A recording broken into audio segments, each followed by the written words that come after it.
तो मेरे दोस्तों, स्वागत है आपका वर्ल्ड अपग्रेड न्यूज में। तो दोस्तों, ये जो मैप पर देख रहे हैं आप देश, इसका नाम है स्विट्जरलैंड। आप जान के हैरान होंगे कि 1815 से यानी कि आज से लगभग 207 साल पहले से ये एक न्यूट्रल देश है। यानी कि 1815 के बाद चाहे पहला विश्व युद्ध हुआ हो या दूसरा विश्व युद्ध हुआ हो, इसने किसी में भी भाग नहीं लिया। ना ही ये पश्चिमी देशों की तरफ था, ना ही जर्मनी की तरफ। ये पूर्ण तरीके से न्यूट्रल बना रहा। इतना ही नहीं, दूसरे विश्व युद्ध के बाद जब कोल्ड वॉर हुआ सोवियत यूनियन और अमेरिका के बीच में, उस वक्त भी ये न्यूट्रल बना रहा। ये इस हद तक न्यूट्रल बना रहा कि ना तो यूरोपीय यूनियन के साथ सम्मिलित हुआ, ना ही नाटो के साथ, बल्कि इनके चारों तरफ जितने भी देश है वो सारे के सारे यूरोपीय यूनियन से जुड़े हुए हैं। लेकिन ये देश न्यूट्रल बना रहा। लेकिन इस बार रूस यूक्रेन का युद्ध इसके 207 साल पुराने न्यूट्रल रहने को तोड़ दिया, क्योंकि अंतर्राष्ट्रीय मंचों पर स्विट्जरलैंड रूस का खुला विरोध कर रहा है। और इतना ही नहीं, स्विट्जरलैंड की कंपनियां रूस को बहिष्कार कर रहे हैं और जितनी भी रूसियों की संपत्ति थी स्विट्जरलैंड में सारा जब्त कर लिया। लेकिन ये सब मैं आज आपको क्यों बता रहा हूँ, इसके पीछे भी एक कारण है। कारण ये है कि ऐसे वक्त में जब स्विट्जरलैंड जैसे देश अपना न्यूट्रलिटी छोड़ चुका है और भारत अब भी न्यूट्रल बना हुआ है, तो ये कितनी बड़ी अचीवमेंट है कि कई देश इंडिया के तारीफ करने में लगा हुआ है। क्योंकि इस समय पूरी दुनिया में कोई भी ऐसा देश नहीं है जिसकी रूस और अमेरिका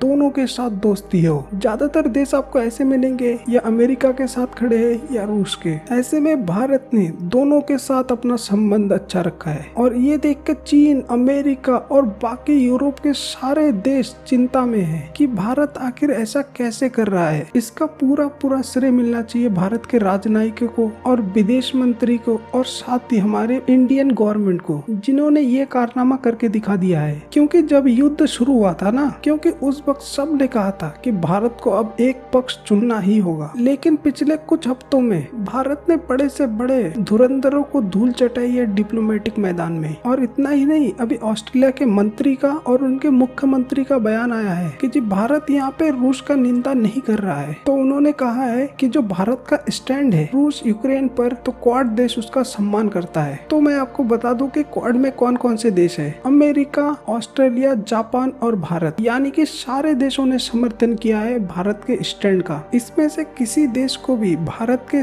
न्यूट्रलिटी वाले पक्ष से दिक्कत नहीं है। बल्कि आपको बता दूं कि चीन ने भी भारत जैसा करने का प्रयास किया था। उन्होंने भी कहा था कि जी हम भी न्यूट्रल है। लेकिन आपको बता दूं कि हर दूसरे दिन अमेरिका चीन को धमकी दे रहा है, अगर तुम्हारी तरफ से रूस को थोड़ी सी भी मदद पहुंच गई ना, तो तुम्हारे ऊपर भी कड़ी प्रतिबंध लगा देंगे। तो दोस्तों, आपको क्या लगता है, भारत किसी भी पक्ष में ना जाके क्या अच्छा कर रहा है? आप हमें कमेंट में जरूर बताएं। तो दोस्तों, हमसे जुड़ने के लिए आपको तहे दिल से धन्यवाद।